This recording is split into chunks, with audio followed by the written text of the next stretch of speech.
first. Let's give a loud welcome to Loyette. And Loyette coming with the soca. That's what we like.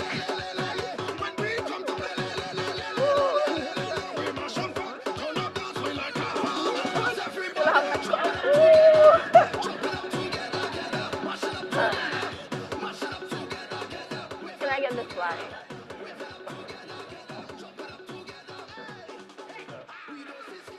Next.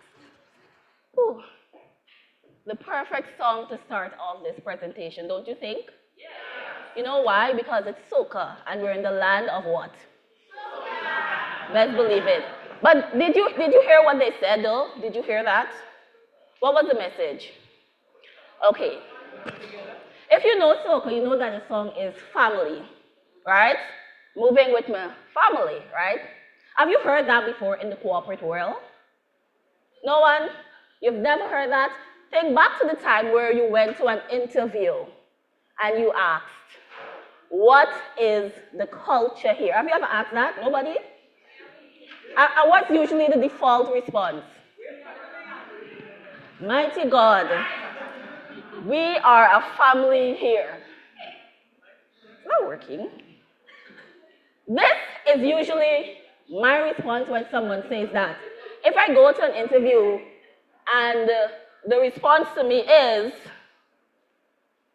we're a family here, I'm like, whoa. Okay, where's stage left? Where do I leave? You know why? Because it has attracted such a negative connotation. Because you get the job, and then what you realize? We are indeed not a family here, right? So that line is actually like a little tagline. You know how you prepare for interviews? Companies prepare for you too, right? So that's their favorite tagline. But the thing is, you spend most of your time at a company. So it should feel like a family.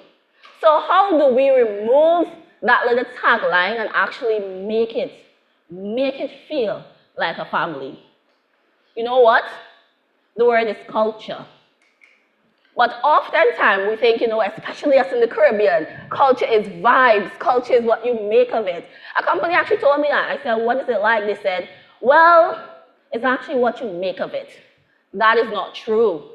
Culture is the standards that you set as an organization. Imagine many persons coming in with different values and different moral standing, confusion.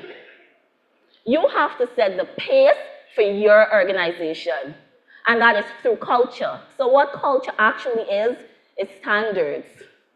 You say, here, when they come, here, this is what we stand for. This is what we have. Because the minute an employee enters your workplace, onboarding, that is the official handshake. That is when you say, this is what we have, this is what we're offering you. And a lot of companies make that big mistake when it comes to onboarding. We feel, you know what, we just send the HR manager, the training manager, and we tell them all of the gushy stuff. The gushy stuff. And we forget the main part of it, and that is compliance. You see, when persons hear compliance, you know what they think? They think, you know what? We don't like this. This doesn't make me feel warm and fuzzy inside. This is legality. This is stress. This is what we do when we want to make an employee leave. This is how we handle them, but that's not compliance. Compliance is actually comfort. Compliance lets you know this is what we're working with. This is what we want you to comply with. This is how we welcome you. So how do you make compliance warm and gushy? This is not my slide. How do you make compliance warm and gushy inside? You humanize it. Do we have many HR professionals in the room? Yeah. We often say the H in human resources is for human, right? But do they act like it sometimes? No, they do not. We do not. And that's where our biggest problem lies. When you think compliance, think about legislation like maternity leave. Think about legislation like paternity leave. Think about sexual harassment. But don't say this is a policy and we're going to stick by it. You say things like, we have a sexual harassment policy because we want to protect you. We appreciate your boundaries as an employee, and we want to ensure that you feel safe. That sounds better, right? We have a maternity leave because you know what? We appreciate work-life balance. We appreciate moms, and we're going to allow you to have that time with your baby. Some countries have paternity leave. Hopefully, most countries are going to implement it, and we understand that fathers need time too. So you sell it, you humanize compliance. You don't say, hey, one time I was walking and somebody say, I was walking past an onboarding and they said, it's not my slide. And somebody said, oh, that person, when you see her, oh, you don't want to meet her, right? Because I'm in industrial relations.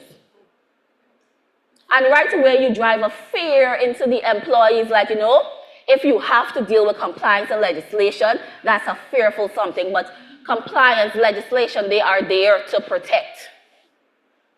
They are there to protect the company. They are there to protect the employees. It's only fair that you provide them with those information when they are there. Let them know what you stand for, and I can assure you it will bring comfort to them. It will let them know that you have something here that they want. It's not my slides. No. Nevertheless, guys, as we go on, why do we promote compliance? Compliance offers trust. How many persons here actually know all of the policies that are in your company right now? Wow. That's very little. That's not good. That is not good. Because if you work in industrial relations, you understand that one of the most important things you're going to be asked, is the employee aware that this is a breach? It is not just having it. So if you think you're going to use that as a tool to get one up on your employee, you will not. Because if you cannot ask the question, was this readily made available to them? Did you show them that it exists? Did you tell them that if they did X, it's going to bring up Y? And if you did not, you're in some very hot waters. So it's important that you embed that into them very early in their employment. Because believe it or not, we don't follow the connotation anymore that you have to stay long at a company to look good. This generation, they're leaving. They're good leavers, okay? Our mental health matters, right? So the same way you're judging me in my onboarding process, in my probationary period, I am judging you. And that is why we tell persons, you know, don't update your LinkedIn too early, just in case you want to leave, you know? You don't want it to look bad. You say, don't update that LinkedIn too early. You know, we do things like that.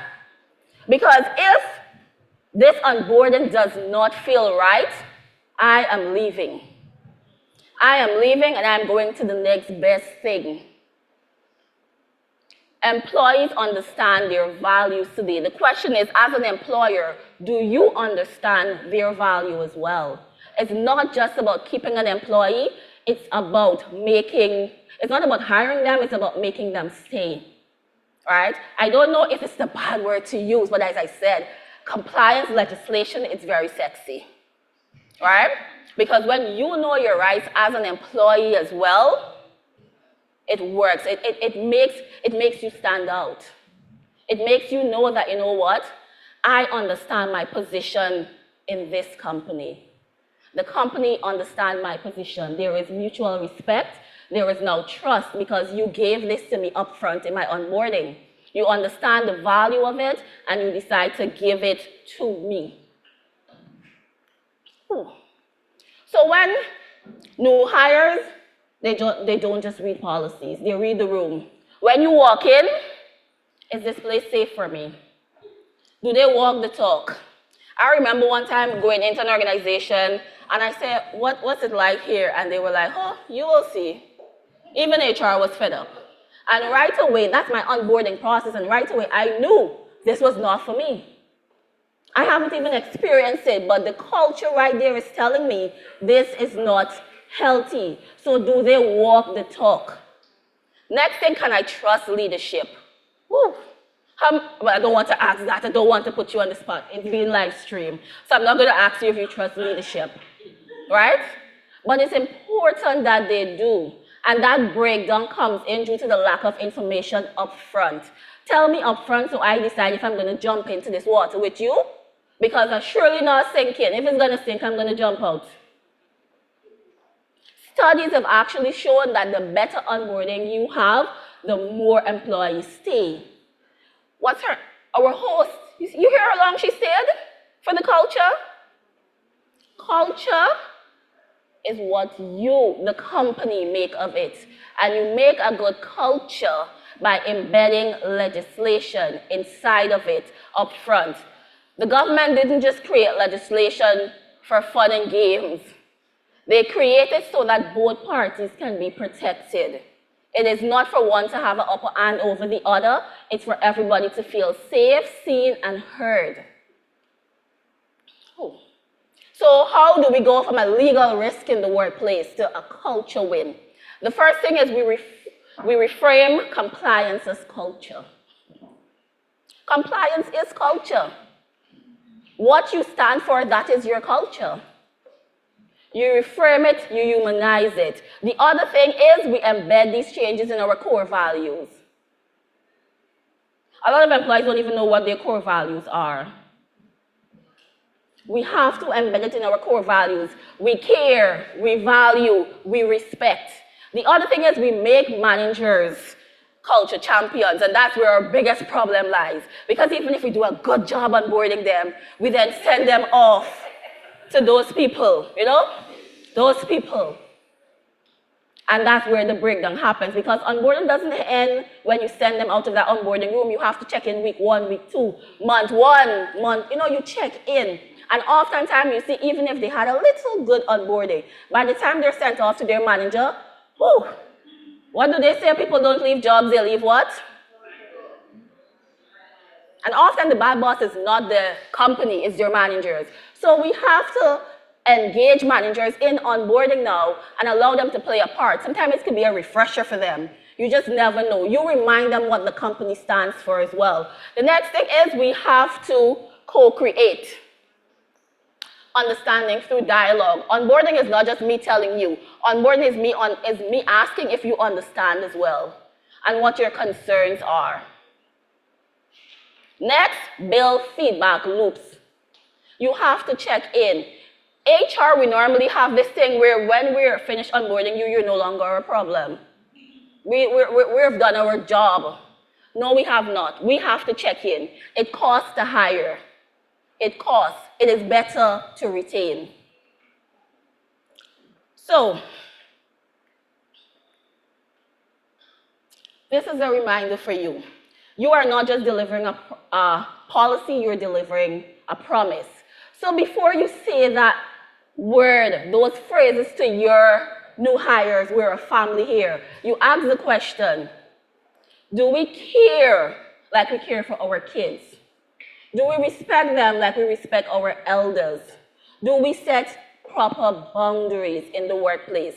And if you don't do any of those things, you are not a family. You have not embedded compliance. And that is where you have to start, right? So thank you, ladies and gentlemen, for this.